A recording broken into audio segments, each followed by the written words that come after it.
en fait ñun groupe ISI suñu président directeur général dafa joxe ay instructions suñu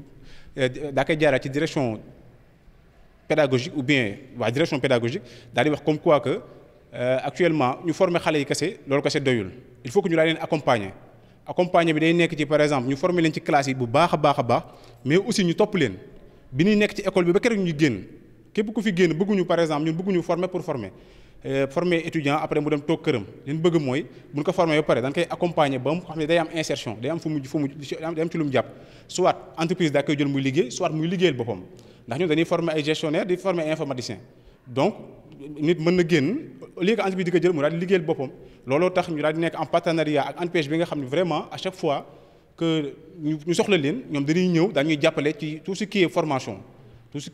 boo xam ne par exemple jël seen expérience aussi da koy partager ak suñu étudiants yi ñoom ñu xam li leen di xaar bu ñu génnee dans le marché de l'emploi te loolu dafa am solo. xam nga des fois aussi li nga xam ne mooy nekk différence ñi nga xam ne ñooy génn ñi génn ci école de formation yi mooy mën nga nekk par exemple premier sa classe mais fekk yow waajalul la ci li lay xaar ci biti mooy même boo nekkee premier sa classe wala nga mën li ngay def boo mënee li ngay def li la war a feeñal mooy sa CV bi ngay joxe mu daal di baax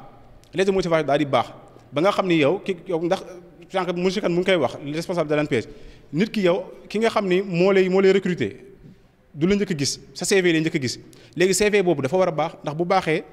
ci la lay mën a woowee mais bu CV bi baaxul du la woo ba nga ñëw di wane ses capacités loolu tax ñun groupe ISI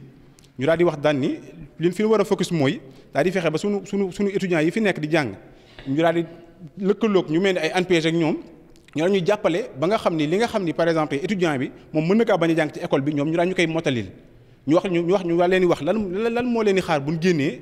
dans le milieu de l'emploi loolu moo undu ñu daal di jàpp ñetti fanu formation atelier de formation ànd ceeg waa ANPEJ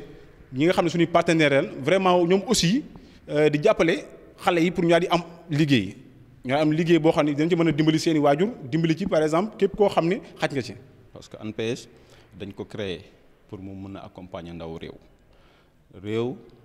ay la yéwén état mooy gérer réew donc ndaw yi au lieu que mu doon benn menace dafa war a nekk force ci Sénégal dañu nekk réew mi nga xam ne dafa bëri ay ndaw macha allah sant yàlla bu baax a baax réew mi am ay école de formation xale yi jàng macha allah am ay diplôme boo jàngee ba am diplôme looy bëgg mooy am fi nga xam ne da ngay liggéey suturloo liggéey bi nag doon li nga xam ne dafa xaw a am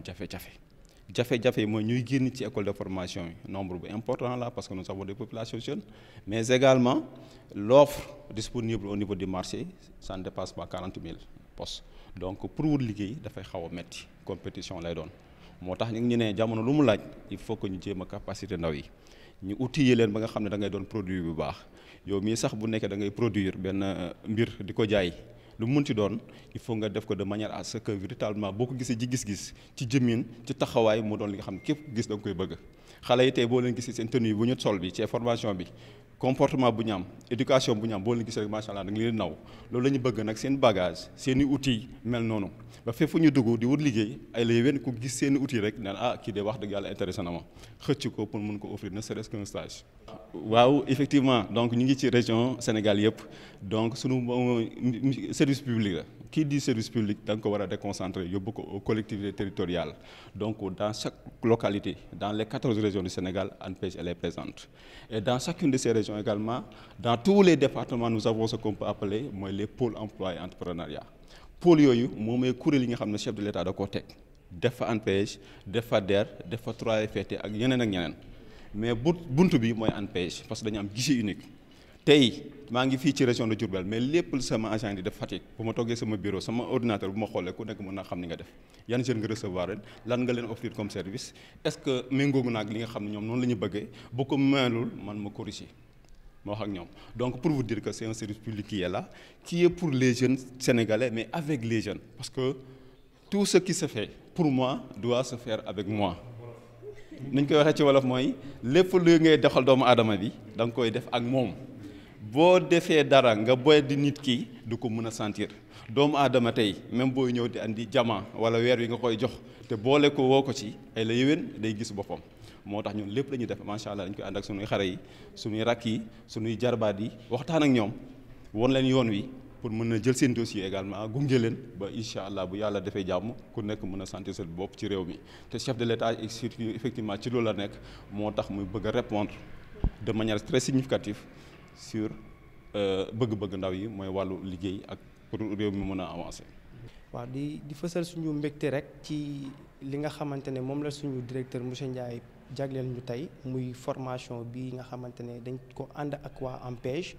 ñu ñëw fii ci école bi di ñu ko baaxee ndax doonoon na la nga xam ne lu ñu yàgg bëgg la ndax si seeni biir wax rek li ñuy jàngal classe macha allah mais boo demee ci jàmmarloo ak li nga xamante ne mooy wàllum liggéey bi ci biti dafa doon beneen réalité bu fa nekk te réalité boobu lu ci baree bari ci ndaw yi def formation xëñ na buñ paree dañuy am problème pour mën koo jànkonteel ba tax na ni lii ñu defal tey muy formation bi doon la nga xamante ne dinañu dimbali nga xam ne bu ñu paree bu ñuy dem foofu du ñu am benn problème ndax doon na la nga xamante ne ñun ndaw yi mën naa xam ne suñu problème la waaw da nga gis des jeunes yi nga xam sont très bien faits macha allah am nañ xam-xam bi mais buñ génnee nan lañ war a def ba fësal seen xam-xam te loolu yaakaar naa lii ñi fi daje tey moo ñu ci dimbali ba bu ñu paree ñu mën a dugg si loolu ba am ci liñ bëgg.